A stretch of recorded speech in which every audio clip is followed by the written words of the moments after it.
Welcome back to Cure for the Common Game. Today, our commander is Jerren, but before we get into it, I want to look at the back of Jerren. We have the Ormondal, 6/6 flying, trample, lifelink, second of the creature, draw a card. Now, we may never get there, but it's a possibility with this deck, so I just wanted to show it before we investigate the front of Jerren and his, 32 lines of text. So, 3 mana, we get a 2/3 human cleric. Whenever Jerren enters the battlefield or another non-token human you control dies, you lose a life and create a human token. Okay. You can spend 2 mana to give a human lifelink. Sweet. And then at the beginning of your end step, if you have exactly 13 life, you can pay 6 and transform it into Ormondal. Now, 13 life is not the place where we want to be at, but, in case we get there, it's a thing that we could do. But the real meat and potatoes of Jerren here is whenever a creature dies, it replaces itself with a token. All we have to do is play all humans. And that's exactly what we did. So we want a lot of sacrifice type effects. So, because when we sacrifice whatever it is, if it's the Demon's Disciple, it enters the battlefield, everybody sacks a creature or planeswalker, we're going to sack this and get a token for our trouble. And everybody else is minus. So that's just one of the examples. But first I want to look at dies triggers, because that's kind of a big thing, Bastion of Remembrance from Ikoria. You get a soldier token when you cast it, sure. But whenever a creature you control dies, each opponent loses 1 and you gain 1. So that's the opponent losing 1 is everybody. Yeah. Grim Horror Specs. Whenever another non-token creature you control dies, draw a card. Zulaport Cutthroat doesn't care if it's tokens, or another creature you control dies, each opponent loses 1, you gain 1. Zathrid Necromancer, or another human you control dies, you get a 2/2 zombie. Open the Graves, an enchantment. Non-token creature you control dies, you get a 2/2 zombie. And then Morbid Opportunist, one or more other creatures die. Now this one's anybody's creatures. Draw a card. It only triggers once each turn, but it will trigger on your opponent's turn. And it checks to see if they're creatures. It's all creatures. Any creature dies. So that's kind of where I was headed. A lot of dies triggers. We're going to sacrifice our own stuff. I've got a Diabolic Tutor that doesn't fit any of these categories, so that's why I'm showing it to you now, just in case we need it. I'll be honest with you, the Diabolic Tutor is pretty much a second copy of the 2 powerhouse artifacts that we have.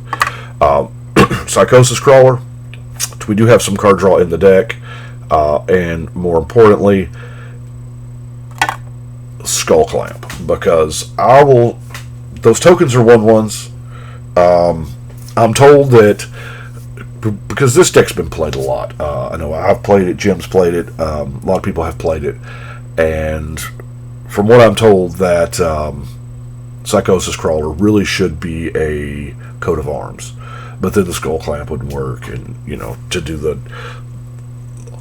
thing. So anyway, I have a little bit of mana ramp, not a lot, because let's face it, most humans aren't that expensive. I mean, I do have a Dark Ritual, Charcoal Diamond, and a Guardian Idol, and that's it, because I went really deep on creatures. Now, card draw, Greed, I made fun of Greed for years, but the card didn't change. I changed. I looked at it, a couple years ago, and I went, that's not bad. Yeah, there are better cards, but I mean, there's a lot worse too. Read the Bones, Sign in Blood, just mana and life for cards. Village Rites. As additional cost, sacrifice a creature. In this deck, it's not we have to sacrifice a creature. In this deck, it's we get to sacrifice a creature to draw 2 cards. So for 1 mana, we sacrifice a creature that replaces itself to draw 2 cards. Yeah, see what I'm saying? Audacious Thief. It attacks, you draw a card and lose 1 life. So now, I have my humans here divided up into a couple categories. We have just regular old humans and sacrifice outlets. Now, the only I think she's only the only non-human in the deck. Fallen Angel. Because this can get nutty. Yeah, because you sacrifice your humans and they bring new humans tokens, and you sacrifice. You have twice as much fodder to sacrifice to the Fallen Angel, and you can do that at instant speed, middle of combat. Oh, you didn't block? Just lose. Corpse Traders. Sack a creature, make them discard. Casket. You sack 3 creatures to look at the top 3 cards, put 2 of them in your hand, the other in your yard. So that's not bad, especially if those same 3 creatures are pretty much giving us 2 activations. The 3 originals and the 3 tokens. So, old beautiful card here. I love Ritual of the Machine. Sack a creature to steal a creature. Now, it's non-black, non-artifact, because that was the caveat back in the day. But this is not bad. I will sacrifice this to take control of a Chroma or Azusa, whatever. Disciple of Grizzlegrand. Sack a creature to gain some life. Innocent Blood. Everybody just sacks a creature. I have more of those in the removal. I don't know why. Witch's Cauldron. Sack a creature to gain life, draw a card. Okay. Fallen Ideal. Now, this is the enchantment that was made off, of the angel back in Time Spiral Lock. I believe it was Future Sight. But gives a creature flying and sack the Fallen Angel ability. So, and then, this is the beautiful part, when Fallen Angel goes to the yard from the battlefield, you just get it back to your hand. Nice. Priest of the Forgotten God, sacking 2 of the creatures to do all those crazy abilities. Any number of players lose 2 life, sack a creature, you get 2 mana, and draw a card. You kind of want to do this every turn, so yeah, this deck makes that more possible. Malevolent Noble, sack an artifact, put a counter on him, or creature rather. Flesh Carver is a sack outlet. The Bushmeat Poacher, drawing a card. Now let's I don't want to call them cannon fodder, but humans. Hand of Silumgar. You'll notice a lot of these have 1 toughness on purpose because of the Skull Clamp. That way we can draw them cards. Daring Fiendbonder. 5/1. I mean, just has to attack. Sure, has haste. Okay. But you can exile this from your graveyard, put an indestructible counter on target commander. That's what I read.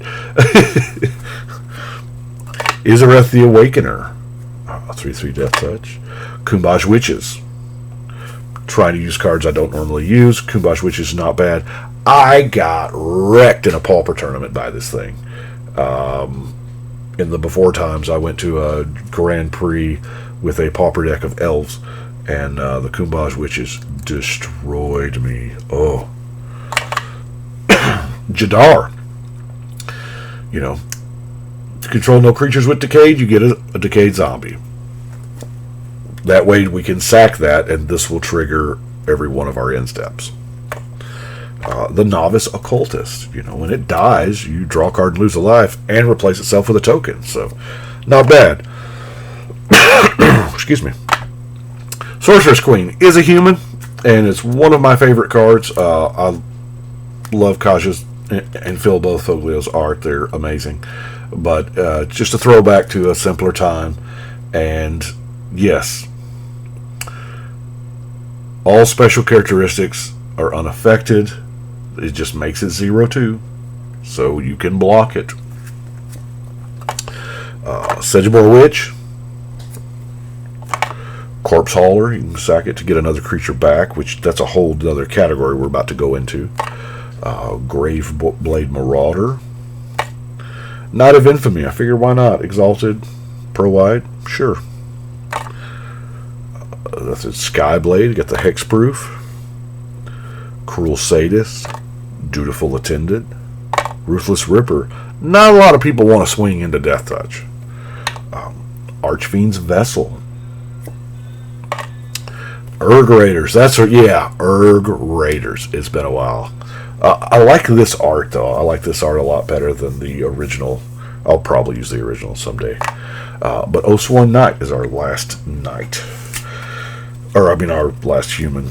That's not true. We've got a bunch of humans in the removal pile. So, with all of that, we've got to find, we're sacrificing our own creatures. It'd be nice to get some of those back. Unearth. Unearth, I drew it. Did me a lot of good. I think I got the Sorcerer's Queen back with Victimize. Now, this is everything we want to be doing. We get to sacrifice a creature, and we get to get 2 creatures back. Triggers galore, right? Phyrexian Reclamation.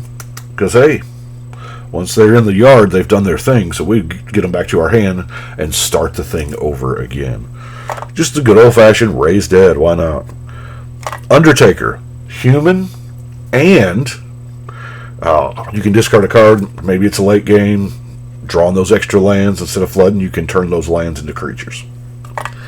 And then, of course, Dread Return. If there's a specific silver bullet creature that we have that we need back, we can get it. And then the Dread Return is not dead in the yard because we can sack 3 creatures to cast it again. So, speaking of silver bullet creatures, we go to removal.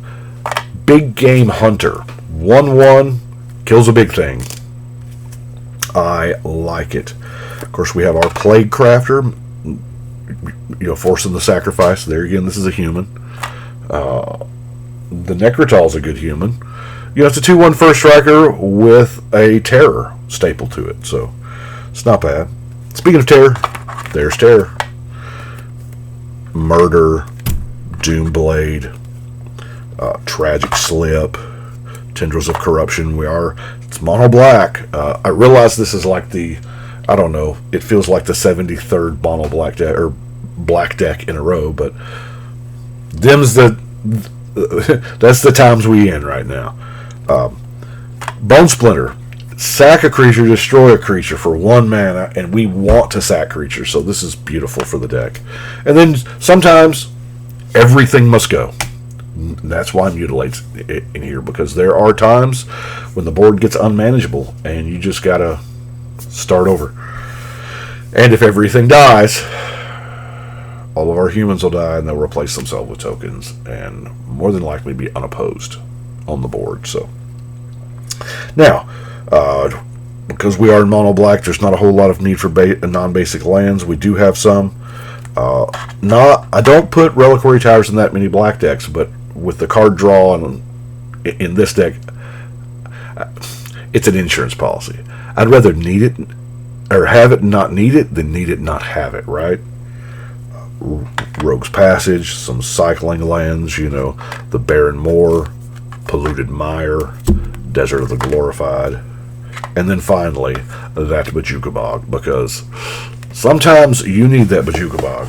Because a lot of times, how many times have you ever been like, oh, he's got anger in his yard, or he's got filth, or whatever? Yeah. So that is Jerren. Jerren was one of the first ones of the set that I actually had finished. But, I don't know why, it just sat there in the to be listed, because a lot of times I will finish the deck, and I won't automatically list it and film it for y'all because I want to play it a couple of times.